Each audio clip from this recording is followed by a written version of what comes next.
The widow's mite and the three merchants.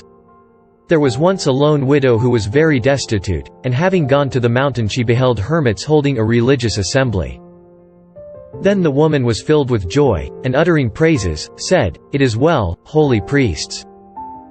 But while others give precious things such as the ocean caves produce, I have nothing to offer." Having spoken thus and having searched herself in vain for something to give, she recollected that some time before she had found in a dung heap 2 coppers. So taking these she offered them as a gift to the priesthood in charity. The superior of the priests, a saint who could read the hearts of men. Disregarding the rich gifts of others and beholding the deep faith dwelling in the heart of this poor widow, and wishing the priesthood to esteem rightly her religious merit, burst forth with full voice in a canto.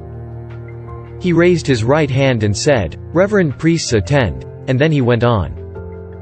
"The poor coppers of this widow to all purpose are more worth than all the treasures of the oceans and the wealth of the broad earth. As an act of pure devotion she has done a pious deed. She has attained salvation, being free from selfish greed." The woman was mightily strengthened in her mind by this thought, and said, "It is even as the teacher says.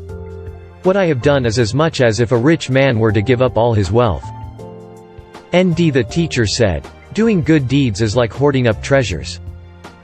And he expounded this truth in a parable. 3 merchants set out on their travels each with his wealth. One of them gained much, the second returned with his wealth, and the third one came home after having lost his wealth. What is true in common life applies also to religion. The wealth is the state a man has reached, the gain is heaven.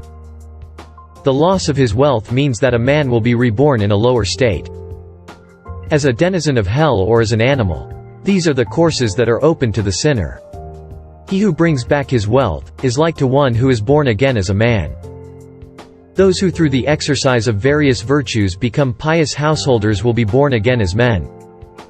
For all beings will reap the fruit of their actions. But he who increases his wealth is like to one who practices eminent virtues. The virtuous, excellent man attains in heaven to the glorious state of the gods.